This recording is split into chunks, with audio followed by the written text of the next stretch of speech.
Today, we are live with our good friend Ian from Jet Central, taking a look at the Tampa Bay Buccaneers Week 3 matchup with the New York Jets. I think the million-dollar question right now on everybody's minds, can the Bucs stay healthy enough to even make it to Sunday at 1 o'clock? We will find out on today's episode of the Cannon Fire Podcast. I want to hear cannons. Downfield, pull up, ball to the 5, touchdown Tampa Bay. Mike Evans does it again. Fire the cannons, Bucs. It's first and goal. That's picked off. And who else? Rondé Barber. And the Tampa Bay Buccaneers may ride to the Super Bowl with that one. Third down, 18. Dropping Gannon, looking Gannon. Throws up with a head to the side. 40. Derek Brooks 30. Brooks to the 25. 20. Derek Brooks all the way. There it is. The dagger's in. We're going to win the Super Bowl. And then the cannons come. Fire them. Keep on firing them. Keep on firing them. Hello and welcome back, Bucs fans, to a brand new edition of the Cannon Fire Podcast. We are live on YouTube today for our Week 3 game preview. Today featuring a first-time guest of the channel, Ian from Jet Central here on YouTube and social media as well. Ian, as a first-time guest, welcome to the show, man. Very excited to dive into today's discussion. Yeah, no, pumped to be here. I'm really excited for the game on Sunday. I'm actually going to be at the game, so hopefully bump into some Jets fans, some Bucs fans, and things like that. So yeah, it should be a lot of fun. Good opportunity to get an up close look at those 76 uniforms the Buccaneers will be debuting as well. Call me biased, probably the best alternate in the league, but I will say that the rival series Gotham uniform that the Jets got, I think that's the best Rivals uniform out there. I think that they pulled that off beautifully. And if you don't know this by now, I'm a little bit of a uniform snob. So if I ever get up on my soapbox or I start ranting about NFL uniforms, feel free to step in at any point and tell me to stop. Today, we are focused on this game, again, between the Buccaneers and the Jets, teams who are definitely no stranger to each other, and they have met a couple of times within recent years. But I think the biggest story right now, Evan, for the Tampa Bay Buccaneers is just these injuries. It feels like it is never ending at this point. Less than a few days after announcing that Kalijah Kancey tore his pec and will miss the entire season, the Buccaneers play starting offensive tackle Luke Goedeke and starting guard Cody Mauch on injured reserve. Goedeke will be back this season. Cody Mauch will not. He suffered a leg injury that ended his season on Monday night. Now, we did find out that he suffered the injury, played through it like the madman that he is, but ultimately it ends his season. So in turn, the Buccaneers signed offensive lineman Dan Feeney off of the Bills practice squad. They promoted offensive lineman Luke Haggard from their practice squad, and they also signed offensive lineman Sua Opeta to their practice squad. At the beginning of the year, Evan, this Buccaneers offensive line was arguably the most solid position on offense. I mean, you could look at wide receiver, obviously, but we always anticipate some level of injury with that many wide receivers. This offensive line, unfortunately, as of right now, is not even going to have a chance to field their starting five at all this season. We came into the season without Tristan Wirfs. You are now without Cody Mauch. You are now without Luke Goedeke, who were already playing in a reshuffled Buccaneers offensive line. I don't want to be dramatic. We try to be as objective as possible with people on this show, and I think I'm comfortable in saying this is not good. No, it's definitely not. And look, I mean, you are right. You brought up a good point where it is now guaranteed that the Buccaneers will not play one singular snap in 2025 with their intended starting 5 offensive linemen. With Cody Mauch now after the season, and that one was kind of a surprise, right? You thought, okay, maybe he's a little bit banged up. You ended up on the injury report on Wednesday. Like, okay, he was limping around a little bit against Houston. Maybe he's just a little bit banged up. And Bowles comes out and sort of doesn't really give like a straight answer on Mauch's status and stuff. Says it's too early to tell, and then it comes out later that night that actually he's going to need surgery and his season is actually over. So literally a doomsday scenario right there for the Buccaneers. Luke Goedeke, obviously, I think. Maybe not him placing on IR, but I think the expectation was that he was going to miss some time. So I think the Buccaneers are a little bit fortunate. It's not more long-term. Hopefully he can just come back after those 4 games, though, right? That's what you're hoping at that point. And I do think Tristan Wirfs is getting closer to a return sooner rather than later. But in the present time, Because Tristan Wirfs is not going to be playing on Sunday. The Buccaneers do not have that in their plans. I would say next week's probably the earliest. At the present time, yeah, this offensive line could be in some trouble. And now, Mike Jordan, the backup to the backup guard, who they had elevated off the practice squad. He actually didn't show up on the injury report today because he's on the practice squad. He's not able to show up on the injury report. He also did not practice technically with an injury, so good to keep an eye on that. So yeah, the Buccaneers offensive line has just been decimated early on, right? And we still got basically an entire season. I mean, we've only played 2 games here, so it's going to be a test, I think, for offensive coordinator Josh Grisard, Baker Mayfield, everybody involved. It's going to be a real challenge, I think, over these next couple of weeks. Hopefully, they just don't sustain anymore, and hopefully, Wirf's able to come back, Gedeke's able to come back. I think once that happens, I think things will settle in a little bit because you can get by, I think, when really just having right guard as your question mark, basically, right? Yeah. Once those two guys are back, you can get by there. But in the meantime, the next 2, 3, 4 games, it might be a struggle. Like you might not see the Buccaneers put up, the numbers that maybe some fans were expecting them to put up just because this offensive line is just decimated right now. And if you look at the incoming defensive lines over the next 3 or 4 weeks for Tampa Bay, we're just not going to do that today. We're going to save that discussion for another episode. But again, looking into this week's game, on the injury front, another thing to monitor for Tampa Bay before we look at the Jets injury report, Emeka Egbuka has not practiced all week. Another late development from that Monday Night Football game, a hip groin injury for the rookie wide receiver. Did not practice on Wednesday, did not practice on Thursday. Now, the report is that he's been doing some activity outside of the media window.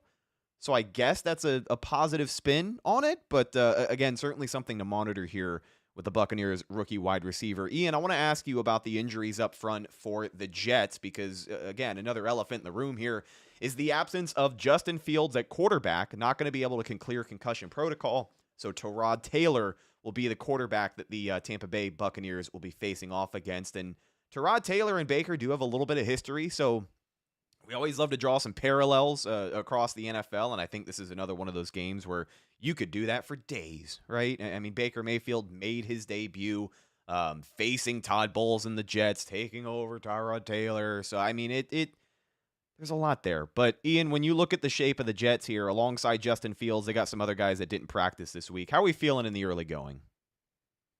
Yeah, so as far as the injury front, it's not been the best, right? The Jets lost AVT. I mean, you guys are talking about losing all these Bucs offensive linemen.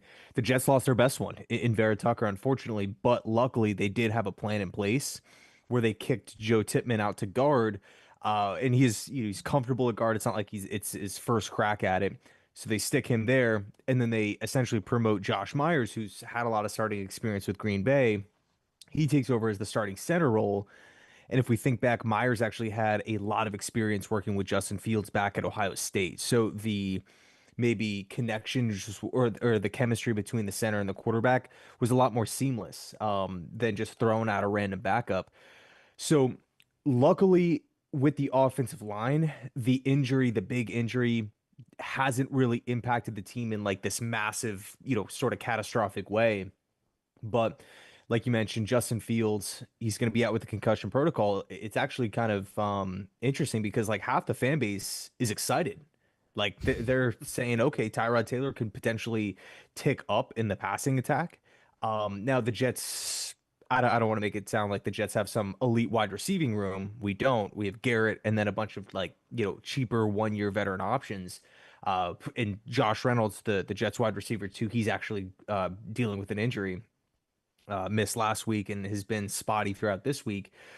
But in any case, I think Jets, the one thing that we can say about Taylor, he's a veteran presence who's been around the game for a long time. He's been in so many different offenses throughout the years. He's seen so many different defensive looks. This is someone who you don't feel like is going to be rattled. Todd Bowles, someone that Jets fans know pretty well. We know he can get exotic with blitzes. We know he can send pressure from, any sort of way and have success doing it.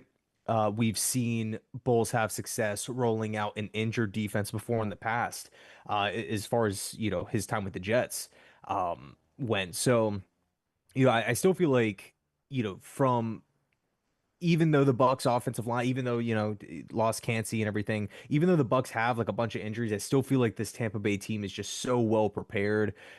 In my opinion, they're well coached. And yeah, of course, on paper, they're not going to be as up or maybe up to the standard as they typically would be, or caliber, I should say. But I still feel like it's not just this automatic lose situation for Tampa Bay where they're going to roll out and get steamrolled by the Jets. Like, no, New York actually has to go out, execute, and improve upon a lot of the mistakes that they've shown over the first 2 weeks.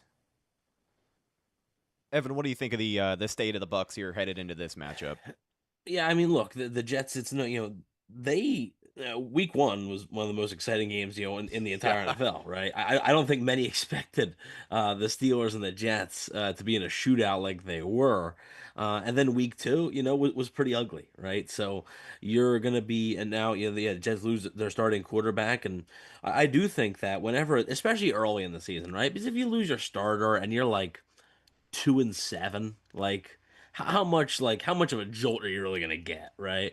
But if you lose your starter and you are, early in the season, you got the whole season ahead of you, kind of, this may be a thing to maybe look to spark you a little bit, right? To try to ignite some sort of thing with an offense that outside of that Pittsburgh game, right? Like it struggled mightily last week. So, and really, when you look at on paper, it's clearly of the two, the defense or offense, it's clearly, not something, just like Ian mentioned, their wide receiver room. It's Garrett Wilson and then a bunch of question marks, really, right? So they don't have great weapons. They have Brees Hall there as a running back, but I don't know, and I do think their offensive line has some pieces, right? Their tackles I do like. Oluvashanu, I think, is really good. I think he has the potential to be like, obviously, young player still has the potential, I think, to get even better. So I do like their tackles a good bit. He mentioned the injury to Elijah Vera Tucker, which obviously is going to hurt. So, but at the same time, the Buccaneers have an injury themselves, right? So, I think this game, it's going to come down to, I think, whether Tyrod Taylor can protect the football against the Buccaneers. And the Buccaneers so far do not have a turnover. The Buccaneers defense does not have a turnover yet this season. And I think that's going to be the key. Which team protects the football better? And I think that might end up being the team that wins this game, honestly. Evan, I'm glad that you brought up Tyrod Taylor because I want to ask you one more question about it. Again, we try to be objective on this show, but I'm not going to lie. I get a little superstitious every now and again. I think a lot of Bucs fans get a little superstitious, especially when they see backup quarterback, Bucs wearing the creamsicles. It doesn't seem like a winning formula right now. And I think a lot of people almost feel the same way they did in 2024 when the Bucs were 2-0, fresh off a road win without Luke Gedeke against the Lions, right? Aiden Hutchinson had, four sacks in the first half of that game? You win a tough game on the road, and everybody's like, hell yeah, this team's great. This team's reached another level. And then a rookie QB and a Denver defense comes to town, and before you know it, it's 17-3 before the end of the first quarter. So, I mean, I'm not focused on the Bucs overlooking the Jets in any capacity. Ian, like you said, I do think that Todd Bowles has reached a point where it could be safe to say they are well coached. There's a lot of Bucs fans that might argue on that point. But with that being said, Evan, do you have any kind of anecdote to dispel this this weird feeling fans have with a backup QB, Tyrod Taylor, getting ready to take snaps? Because, Ian, one of the great things you said there was, Taylor is a veteran and he knows how to step in and not be rattled. He knows how to take care of the football. He's not going to make too many plays that put you over the top and win you the game.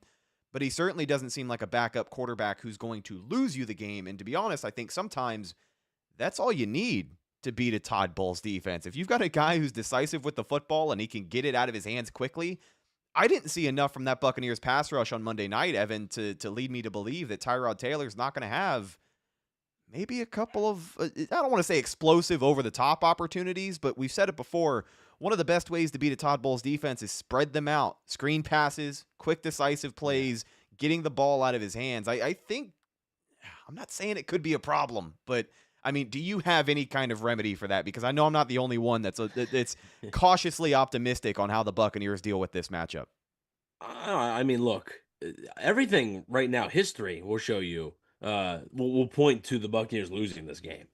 The injuries that they have, right, along the offensive line, Cansey being out. They're on a short week. They played Monday night. Tw- Uh, t- t- Go ahead.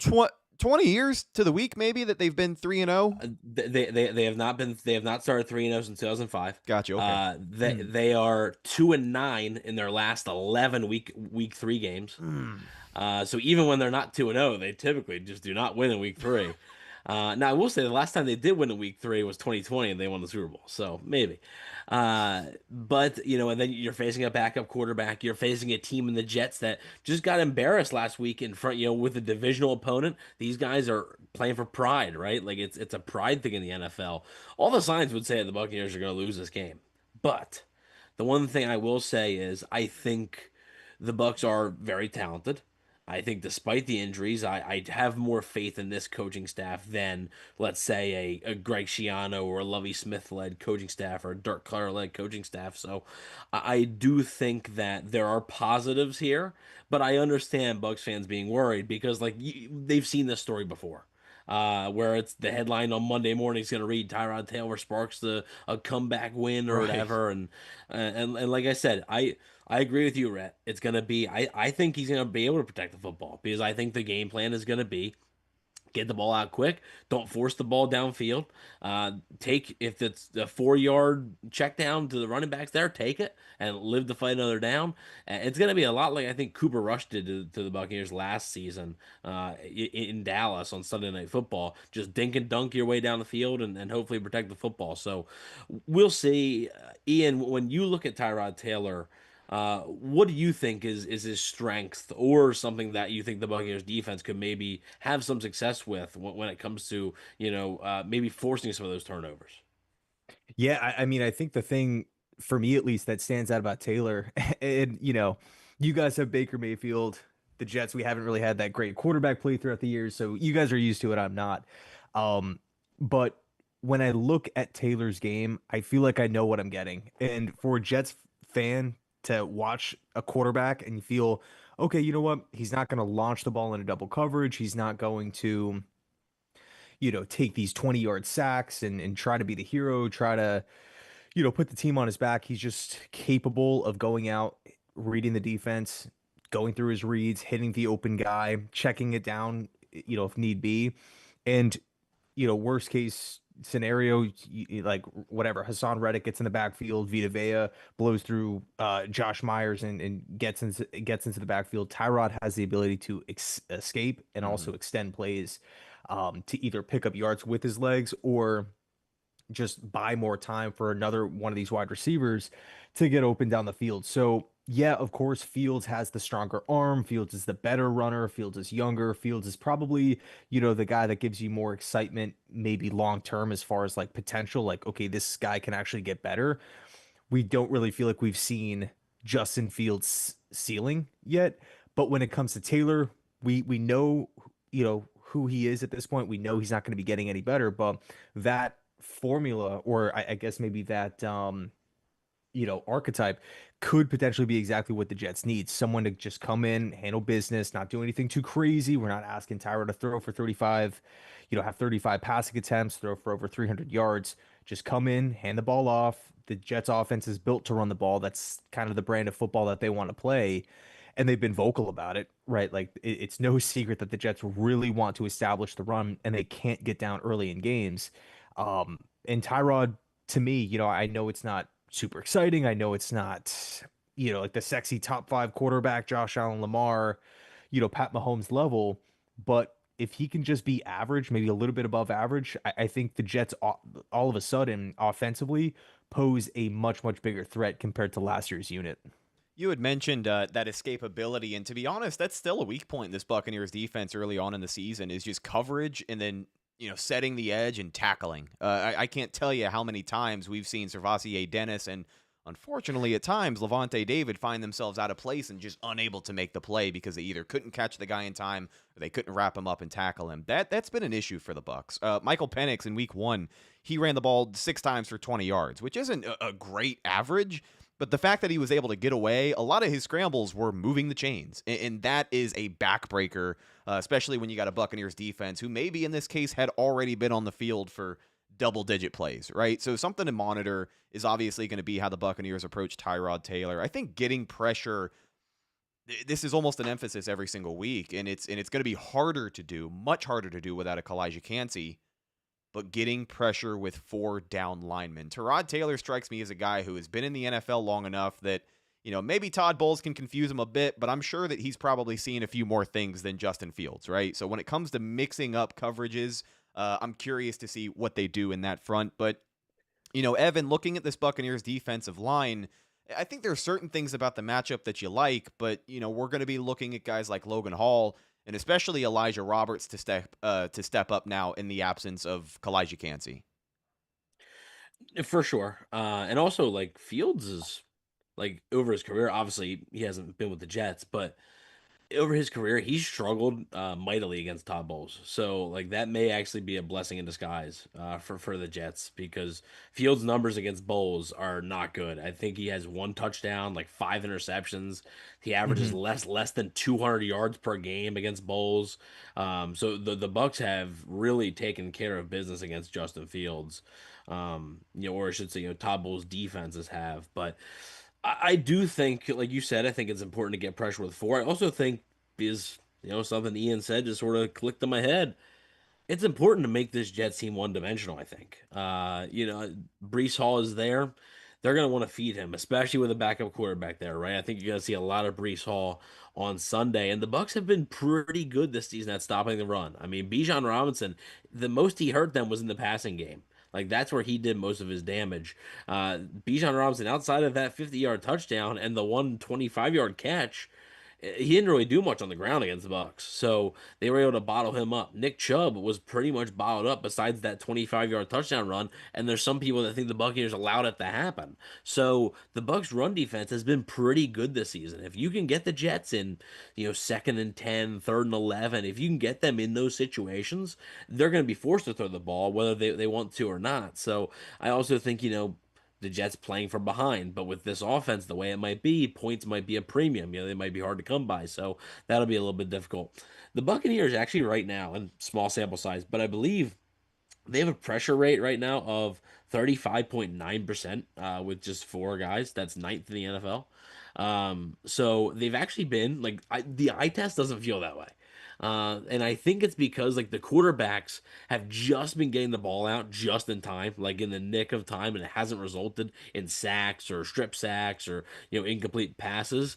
And some of that has been, just like Rhett mentioned, the quarterback's escaping, right? The Bucs not being able to wrap up a guy and his escaping for 10 yards, or even if it's just not a, there's no gain. If pass is thrown away, instead of a sack, it's a dead ball. So that's something they're gonna need to figure out. And Tyrod Taylor is a guy who, yeah, sure, he's not Lamar Jackson out there, but he is going to be able to evade some of that. He's not going to be a statue back there. So the Buccaneers are going to have to be able, to set the edge pretty good and be able to, figure that out that way. Yeah, along the defensive line there, a lot of eyeballs, again, going to be on rookie Elijah Roberts. I think that this is going to be that first game where we start to see that increased workload from him. And, there's already guys on the team who have said that he doesn't look like a rookie. He plays with the explosiveness of a guy who has been in the league a few years.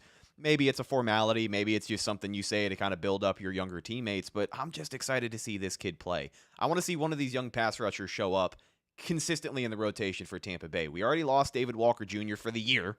And, I mean, we're already talking about losing Kalijah Kancey for the year. So I just want to see someone do something. I want to see one of these draft picks pay off along the defensive line, because it feels like outside of, Kalijah Kancey, who at this point can't stay on the field, unfortunately, he's one of those guys where you look at him and, like, the only thing that has held him back is injuries, because whenever he's on the field, he's pretty damn good. Yeah. But before we switch over to, Bucs offense versus Jets defense, I did want to ask Ian about the Jets offensive line and sort of, do you think the Buccaneers, sort of have an opportunity to maybe create some pressure here with just 4 guys? With just 4, no. If they do have success, though, I think it's going to be coming from the interior. Yeah. Because Josh Myers, I like Myers. I think, and obviously he's, he was signed to be a backup to begin with. But it's not perfection. It's not, top 10 center worthy type of play. And Vita Vea is just a powerful, big human being. And my fear is that within the Todd Bowles defense, like Vita Vea is kind of that anchor, like right in between, like right in the middle of that defensive line. If he's just winning that matchup against Josh Myers, I don't want the running game to be completely wrecked. Even if you have the other four guys doing well and the running backs are they're trying to get into a groove, but it's just you have one like wrecking ball right in the middle of the defense. So I am a little concerned about that. I would not be surprised to see, maybe a lot of double teams, like just trying to wall off Vea and then just, have the running backs run inside, just slip right by him. But as far as the passing game goes, Armand Membu has been tremendous. And I'm not trying to, whatever, sound like a homer here or anything, but and yes, of course, top 10 pick, SEC production back at Missouri, but this is someone who first game up, he had to step in and start against TJ Watt and Mike Tomlin and Terrell Austin calling that Steelers defense, which was pretty blitz heavy. Pittsburgh knew that, you know, that they had to play the Jets for months, when the schedule came out back in May. Membu was the projected right tackle. He was always going to start at right tackle. And so for Membu to not only just go out there and start and look, functional, he went out and dominated TJ Watt. And I was stunned. I thought he was going to be okay, but, I didn't think he was going to look horrible or anything. But it was in the back of my mind, can this guy hold up against a future Hall of Famer here in TJ Watt in his first game? And again, just to see the sheer amount of dominance in both pass protection and run blocking, I was blown away. And then if you flip it and you look at Olu, he hasn't performed as good as Membu, but at the end of the day, he's like 22, 23 years old. I love his athletic ability in the passing, in pass protection, ability to kick outside. I think he's going to be okay in time.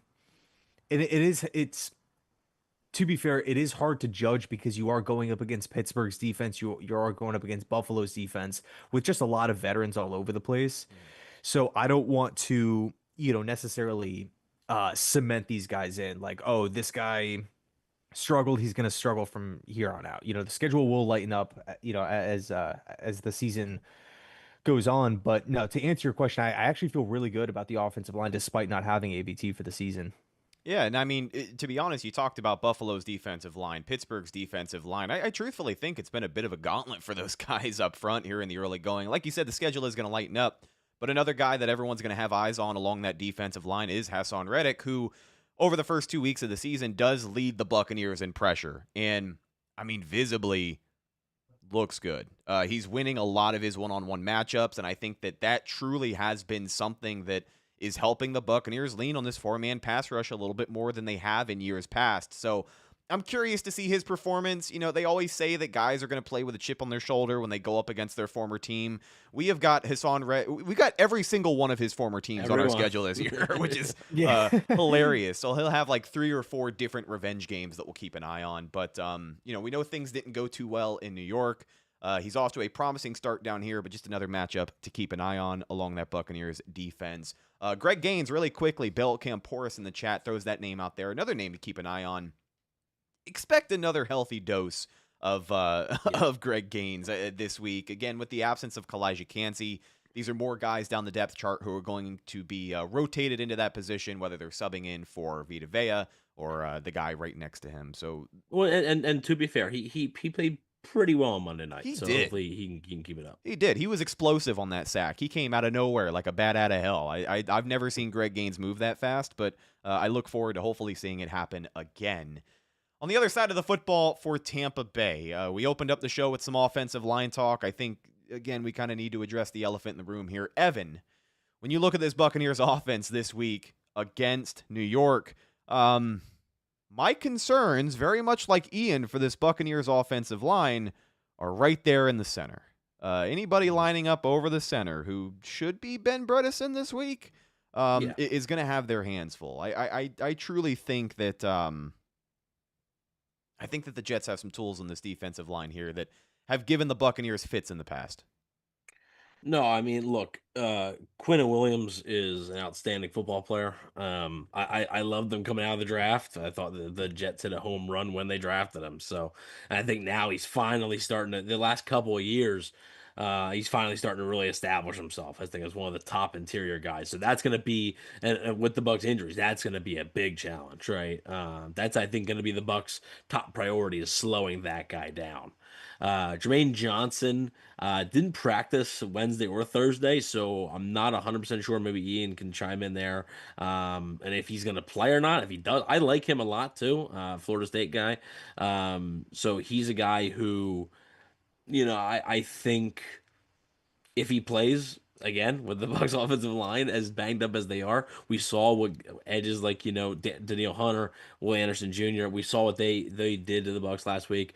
The Jets also have Will McDonald, who coincidentally I also really liked in the draft. So I'm yeah, there's gonna be some adjustments, some major adjustments, right? The good thing for the Buccaneers is they have an entire week to prepare for this, right? It's not like, oh, Cody Mauk's out for the game, Luke Gedicke's out for the game, and all of a sudden you have to throw your game plan away. They have an entire week to game plan, knowing that what their offensive line is going to look like here. So, Ian, if you're the Jets defensive coordinator here and you're looking at this Bucks depleted offensive line, how do you think you attack it? Yeah, so I mean, if I'm Steve Wilkes, I am sending a lot of pressure. I did see Baker. I was talking to James, Mr. Bucks Nation, about this earlier, but I did Sorry to see hear that. Baker. I did see Baker Mayfield kind of like hobbling around a little bit at the end of that Texans game. So, if I'm Steve Wilkes, and like you talked about all the guys, Quinn and Will McDonald. We also have Harrison Phillips, who was like late, like we acquired him like right before the season started, and defensive tackle was a huge need for us. So to have those three guys locked in and ready to go, I'm really excited about the matchups against, all these different backups that you guys unfortunately have to roll out there. Jermaine Johnson, I don't think he's going to play. It's not 100% locked, but Aaron Glenn talked about in one of his most recent pressers that if a guy isn't practicing throughout the week, he doesn't necessarily like to throw them in. And also Johnson is coming off the Achilles rehab. So that to me, and it's not, I don't think he's dealing like the current injuries that he's dealing with is not Achilles related, but I don't really think it's quite necessary, not to downplay Tampa's offensive line. But if I'm New York, I'm just not gonna, roll the dice on rolling out maybe like a half healthy Jermaine Johnson here. But no, if I'm Steve Wilkes, man, I'm cranking up the pressure, right? If Baker's not 100%, if the Bucks have a bunch of backups on the offensive line and you have Q to kind of, if he can win one-on-one matchups, that's going to be big time. If they're forced to double team Q early, then obviously that opens up some pretty significant opportunities for the other members on this D line. But the bottom line is this Jets defense has actually not been good whatsoever, from top to bottom. There's been like moments like they were able to like stop the run against Pittsburgh, set the edge pretty well. The front looked good. They were able to get in the backfield, but Rodgers torched them, knew exactly where blitzes were coming from, threw for 4 touchdowns. Corners couldn't cover. Safety play, not good at all. And then, of course, week 2 against Buffalo, what can go wrong will go wrong. They couldn't do anything right.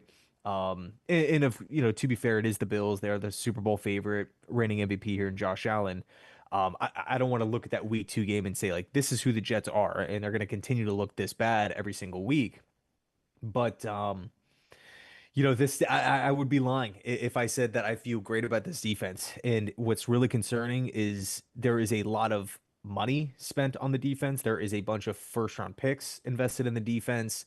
Glenn's a defensive-minded head coach. Steve Wilkes has called, defenses before in the past.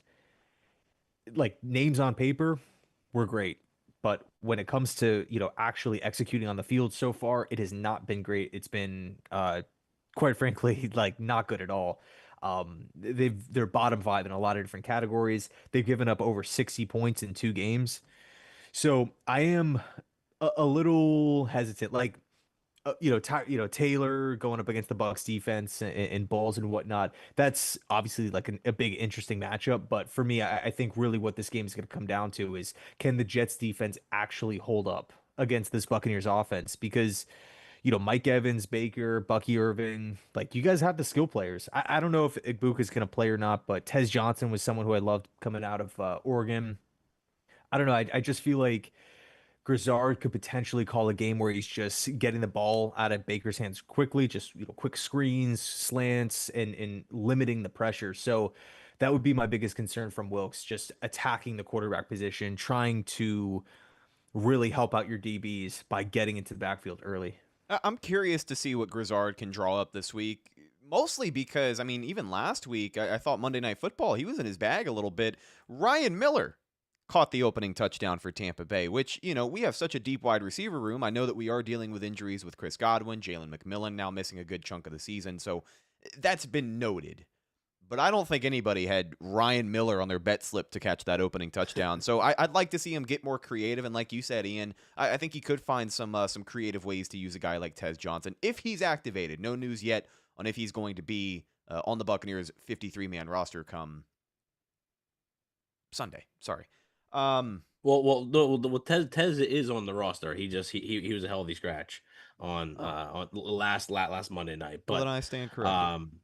We'll have to wait and see. Look, I mean, the health of Ibuka matters, right? Because then you're putting Sterling Shepard there as your wide receiver too, and we're kind of when they drafted Ibuka, you're kind of looking at it, and we've said this for months. We're like, well, they had games last year where it was Ryan Miller and Sterling Shepard as your number 2 and number 3 wide receivers, and you can't have that. So drafting Ibuka, you won't have that. Well.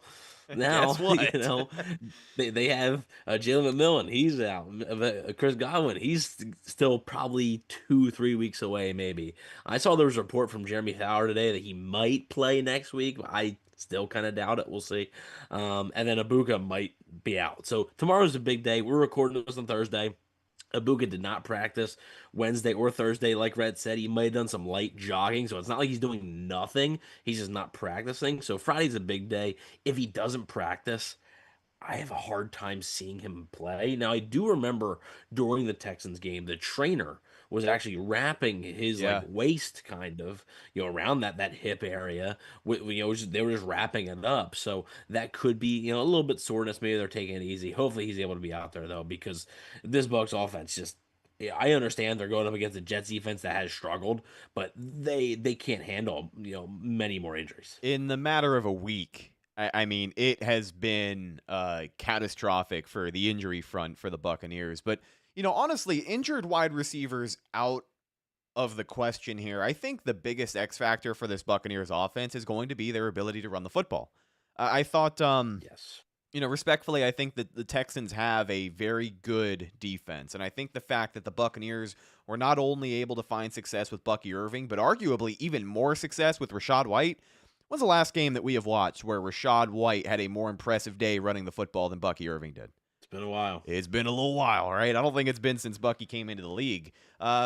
I look for them to almost lean on the run game this week, because another thing that we had noticed is that once Luke Gedeke left that game and you had Graham Barton playing left tackle against Danielle Hunter, that pass game was almost non-existent down the stretch. I know that they were able to kind of do some things and make some plays, but, at the end of the day, I think if this run game can't get going, you're going to lean on a pass game that's already broken.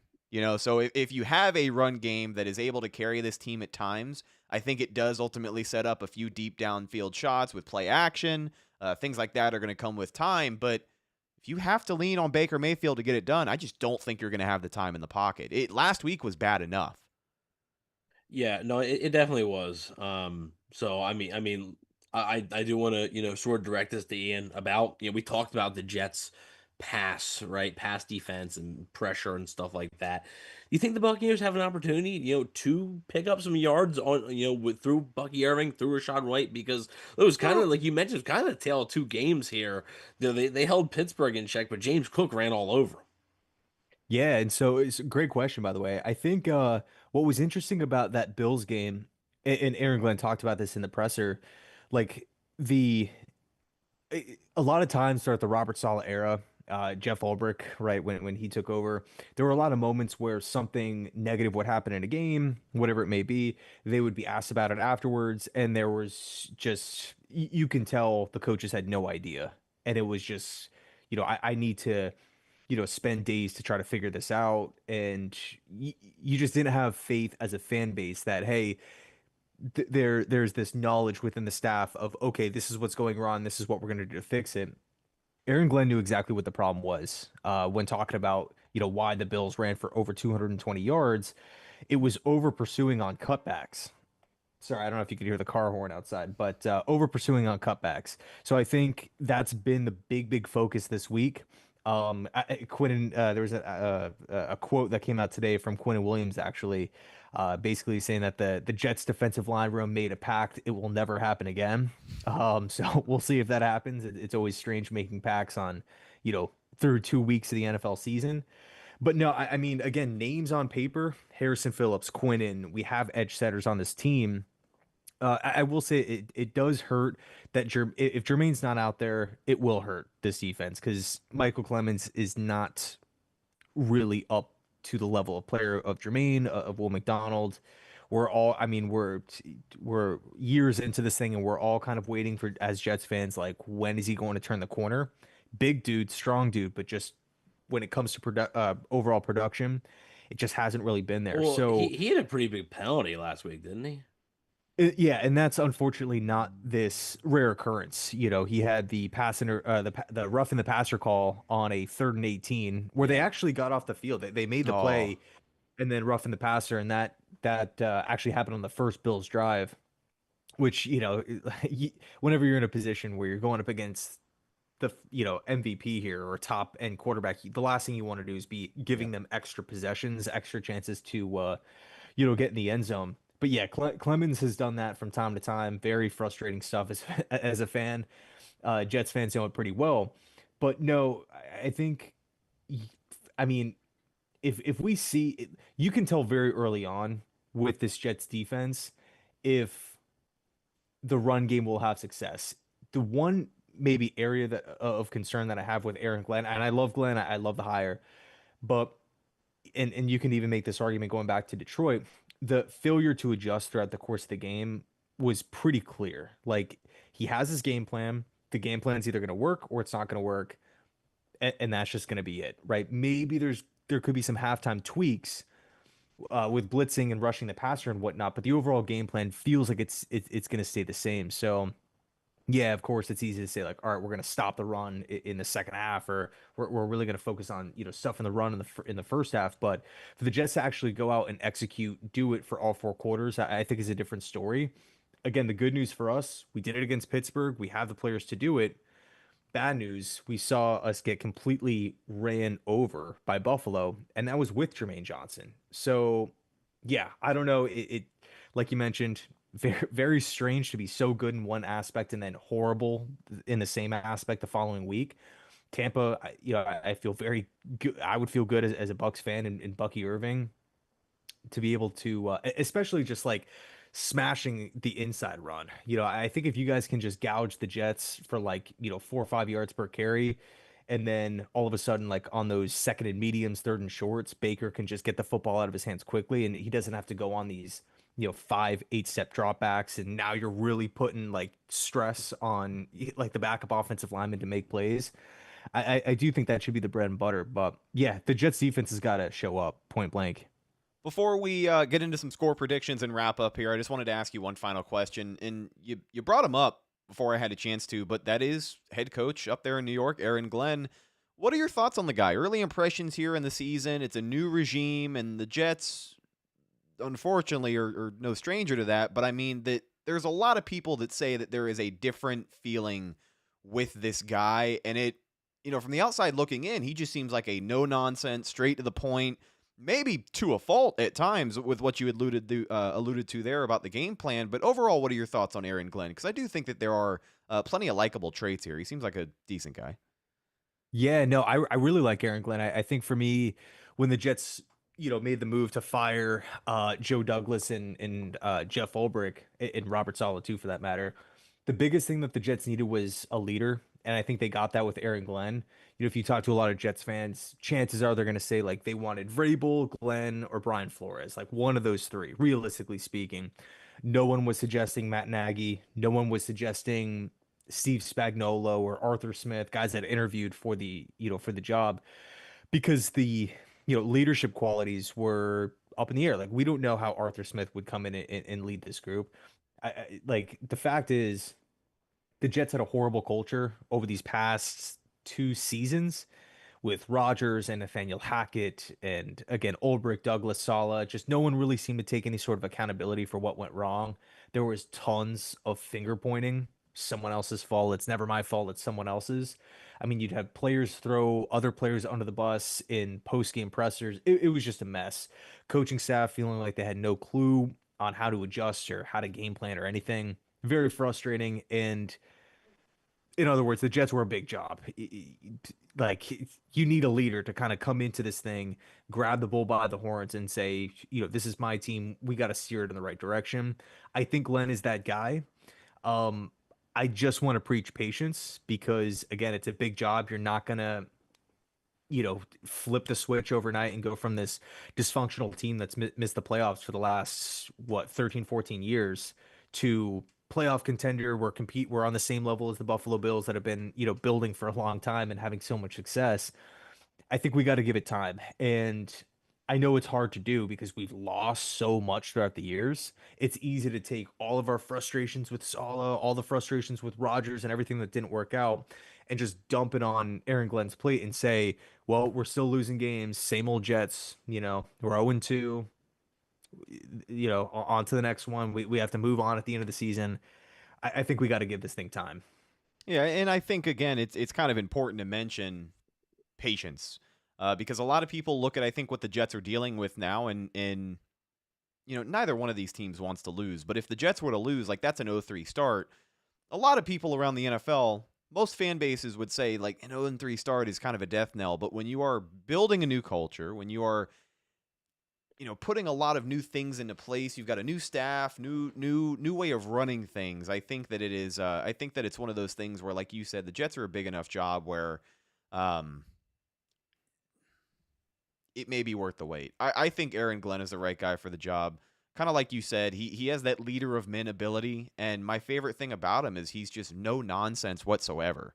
I mean, like, I don't even know if the guy jokes around with his coworkers. You know what I mean? Like, every press conference I see of him is, like, glaring at the media and just ready, decisive with his answers. I like it. I think it is the direction that they have needed.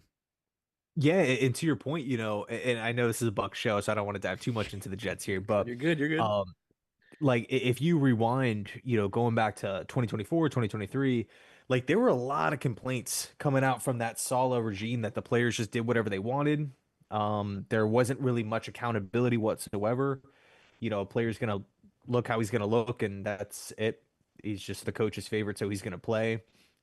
They had their choice players on who's going to win their jobs. There was never really any sort of competition at like no sort of positional battles in training camp. It was just nope, this guy's the starter, and I felt like not of course in every single position, right, but in certain spots and thin positions, it's sometimes good to really get the competition kick-started and really get that fire going.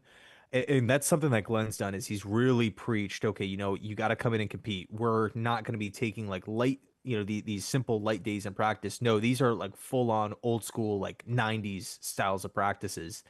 Now, of course, you could counter and say that's maybe one of the reasons why the Jets are so banged up with injuries because they're just not used to this level of physicality. But yeah, Glenn he's trying to really flip the script and turn the tables on this whole, same old Jets mantra that you hear year after year.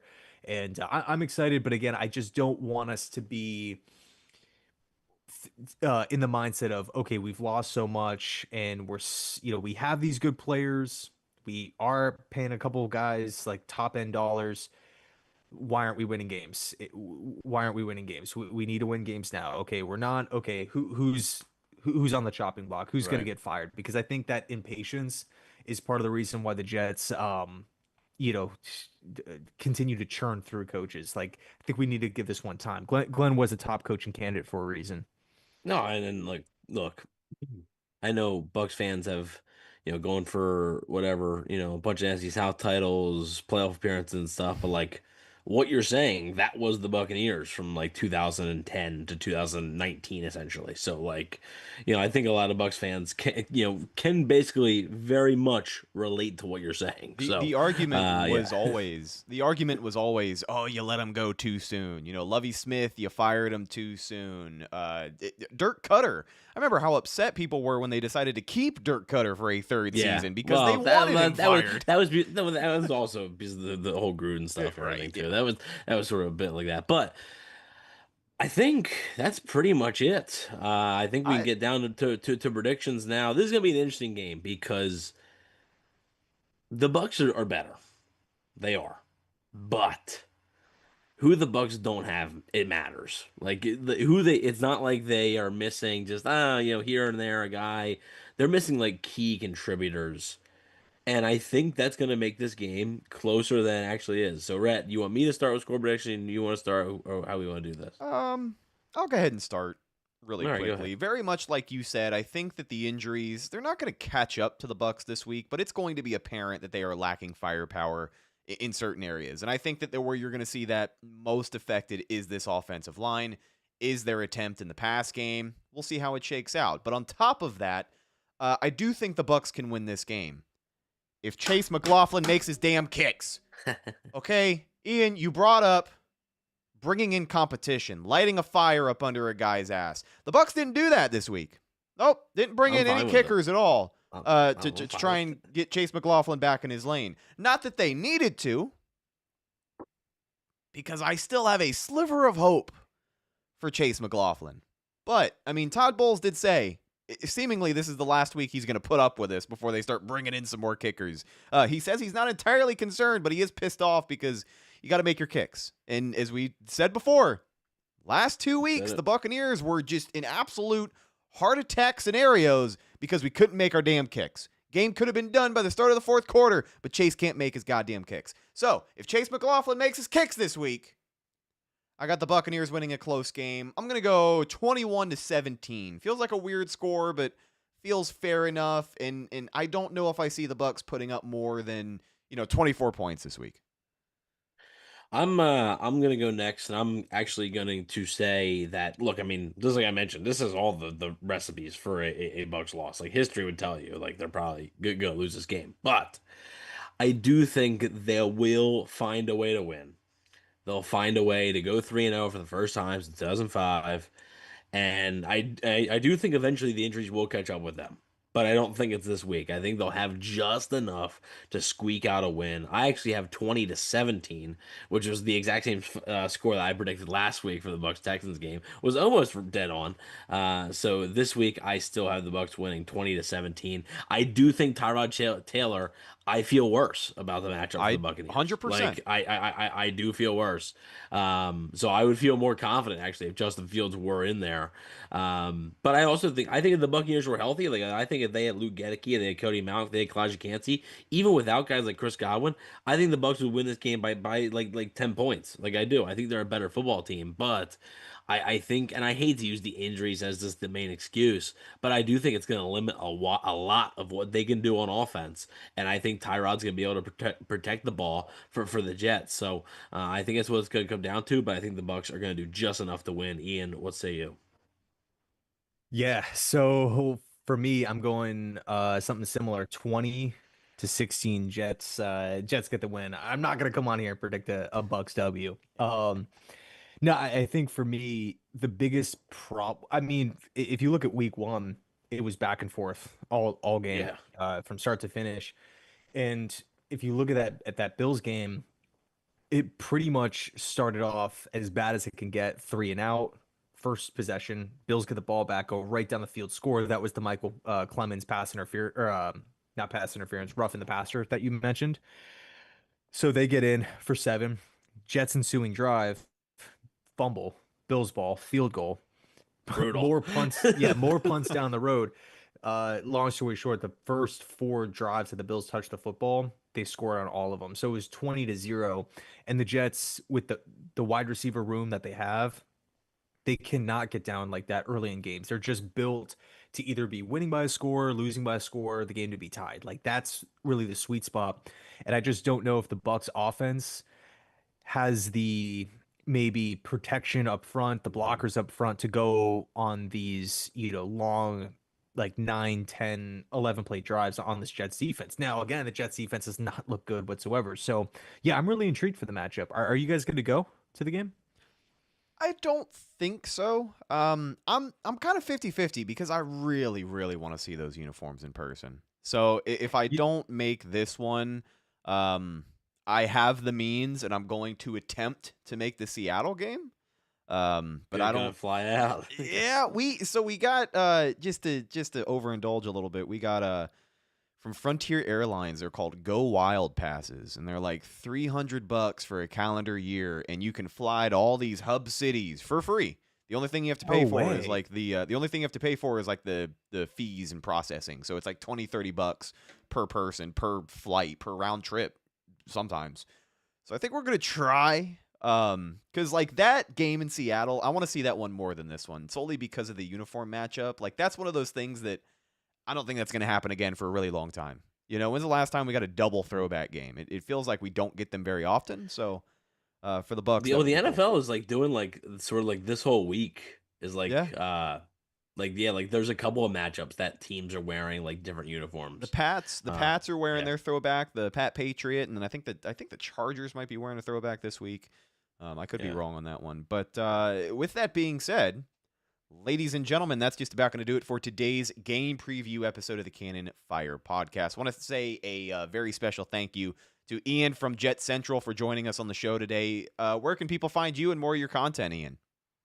Yeah, well, first things first, man. Thanks so much for the invite, guys. I had a lot of fun. Love doing these, and yeah, that game should be fun. But yeah, no, Jet Central on YouTube covering all things New York Jets. Basically, the same thing that you guys do, but with Jets content. And I subscribed to your channel a couple of weeks ago when we were able to meet at Bucs training camp, and it's great work, man. Really, really good work. I know that we don't have a huge percentage of Jets fans that are watching, but if you like your NFL news or you want to learn a little bit more about the Jets, I definitely think Ian's channel could be a great source for you. Follow our show on Facebook, Instagram, and Twitter. All of those are Cannon Fire Podcast. Best place to go for updates on the show, and of course, Buccaneer news as it happens. You can follow my co-host Evan on Instagram at Bucs_daily. You can also find him on Twitter at EvanNFL. Check out his written work at BucsNation.com. You got anything in the hopper this week? Yeah, so going to have the Buccaneers X Factor for the upcoming game, just who I think is the key player to sort of ensuring, a Buccaneers victory. And then after the game, going to be having the Buccaneers versus Jets reactions on social media. So whether it's a win, lose, or draw, I'm sure social media will have a lot to say about it. So sort of like a collection of tweets and stuff like that and different things that people are saying. So be on the lookout for that at BucsNation.com. And also on the Cannon Fire Podcast YouTube channel, we will have our normal Betting the Bucs, players to watch, all that good stuff. After the game, we will be live on the post-game show and then also be having the best and the worst. So you guys have been showing a lot of support just 2 weeks into the season with all the video content we've been doing. We really appreciate it. So we will continue that. And yeah, that's pretty much it. Last but not least, you can find myself on Instagram and Twitter at Retticus, RHETTAKUS. If you follow me, I will follow you back. One last thank you to everybody in the chat room. Richard T. from the West Coast hanging out with us live tonight. Big Dummy Dan, Bill Camporis, it's Ed, Cartier Walker, Pewter and Red, Wayne, Malcolm Hawthorne, Florida Man, and Chicky Parmesan 96, a Jets fan stopping by. All these usernames are very fun. They're getting very creative. Space Windu is another really good one, and our good buddy Mikey Kelly. Can't forget Mikey Kelly. Richard T says he's getting some In-N-Out burgers right now. Have a fun show, everybody. Thank you, Richard T. We appreciate you, my friend. Thank you, everybody, for hanging out with us. And thank you, Ian from Jets Central. I am your host, Rhett Matthew, signing off for my co-host, Evan Wanish.